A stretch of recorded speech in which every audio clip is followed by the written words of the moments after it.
Friends, welcome back to PF information Telugu.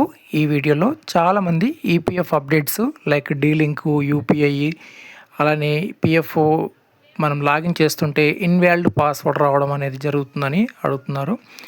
So వాటి గురించి తెలుసుకుందాం. వీడియోకి లైక్ చేయండి, కొత్తగా చూసేవారు సబ్స్క్రైబ్ చేయండి. సో చాలామంది రిపీటెడ్గా అడుగుతున్నటువంటి క్వశ్చన్ ఏంటంటే, బ్రదర్ మాకు డీలింక్ ఆప్షన్ అనేది షో చేయట్లేదు, డీలింక్ అనేది అండర్ మెయింటెనెన్స్లో ఉంది అని చూపిస్తుంది. ఈ డీలింక్ ఆప్షన్ ఎప్పుడు రావచ్చు అని అడుగుతున్నారు. సో గత 10 డేస్ లేదంటే 10 డేస్ కూడా దాటిపోయింది. ఈపీఎఫ్ వెబ్సైట్ ఏదైతే డీలింక్ ఆప్షన్ ఉందో, పిఎఫ్ డ్యూయల్ ఎంప్లాయ్మెంట్ ఉన్న వాళ్ళు లేదంటే సర్వీస్ ఓవర్ ల్యాప్ ఉన్న వాళ్ళు ఈ డీలింక్ ద్వారా ఈపీఎఫ్ అకౌంట్ని డిలీట్ చేసేటటువంటి ఆప్షన్ అనేది ఉండింది. గత 10 రోజుల నుండి ఈపీఎఫ్ ఈ డీలింక్ అనేది అండర్ మెయింటెనెన్స్లో అయితే ఉంది. సో అది ఎప్పుడు వస్తుంది అనేది ఎవరికి కరెక్ట్ ఇన్ఫర్మేషన్ అయితే లేదు, కానీ అప్డేట్ అయితే వస్తుంది. వెయిట్ చేయండి, అప్డేట్ వచ్చినప్పుడు నేను మీకైతే పోస్ట్ చేస్తాను. అలానే చాలామంది అడుగుతున్న మరొక రిపీటెడ్ కామెంట్ ఏంటంటే, యూపీఐ పిఎఫ్ విత్డ్రాల్ని మనము యూపీఐ, ఫోన్పే, గూగుల్ పే ద్వారా ఏ విధంగా విత్డ్రా చేసుకోవచ్చు, అప్డేట్ ఎప్పుడు వస్తుందనేసి.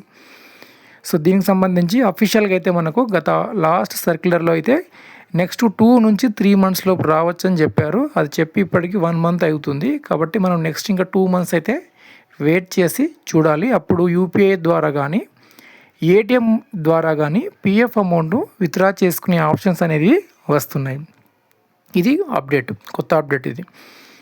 ఇంకో అప్డేట్ ఏంటంటే, చాలామంది పిఎఫ్లోకి లాగిన్ అవుతున్నప్పుడు ఇన్వాలిడ్ పాస్వర్డ్ అని వస్తుంది. సో అది ఈ విధంగా ఎందుకు వస్తుందని అడుగుతున్నారు. సో ఫస్ట్ అయితే మీరు వన్స్ ట్రై చేయండి. ఇన్వాలిడ్ పాస్వర్డ్ వస్తే వెయిట్ చేయండి ఒక 24 hours. వెబ్సైట్ డౌన్ ఉండడం వల్ల కూడా ఇదే మాదిరిగా వస్తూ ఉంటుంది. కాబట్టి ఒక 1 day వెయిట్ చేసి మళ్ళీ మీరు లాగిన్ చేసే ప్రయత్నం చేయండి. అప్పుడు కూడా సేమ్ మీకు యథావిధిగా ఇన్వాలిడ్ పాస్వర్డ్ లేదంటే ఇన్వాలిడ్ యూసర్ ఐడి అని వస్తున్నట్లయితే మీరు పాస్వర్డ్ని రీసెట్ చేయండి. పాస్వర్డ్ని రీసెట్ చేసి ఒక 2 days లేదంటే 24 hours తర్వాత ట్రై చేయండి. అప్పుడు మీకు పిఎఫ్ అనేది లాగిన్ అవుతూ ఉంటుంది. ఎందుకంటే ఈపీఎఫ్ వెబ్సైట్ ఎప్పుడు కూడా సర్వర్ డౌన్ ఉండడము, అండర్ మెయింటెనెన్స్ ఉండడం అనేది జరుగుతూ ఉంది. ప్రధాన కారణము డీలింకు మరియు యూపీఐ కోసం కొత్త ఫంక్షన్స్ అయితే అప్డేట్ చేస్తున్నారు. దాని మూలంగానే వెబ్సైట్ అనేది డౌన్ ఉంది.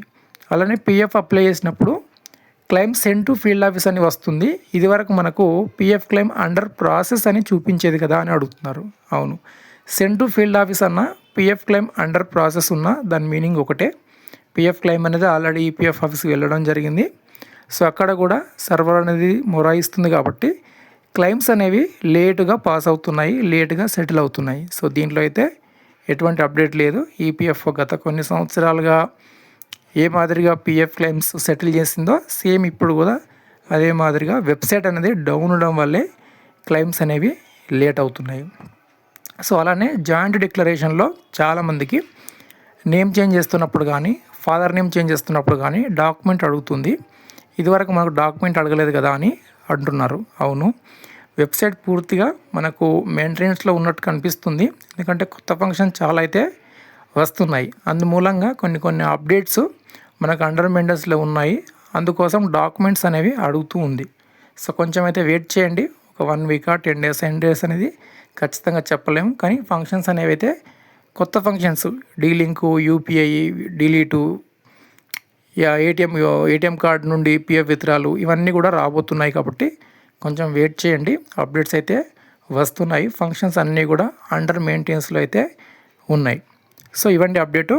వీడియోకి లైక్ చేయండి, సబ్స్క్రైబ్ చేయండి. ధన్యవాదాలు.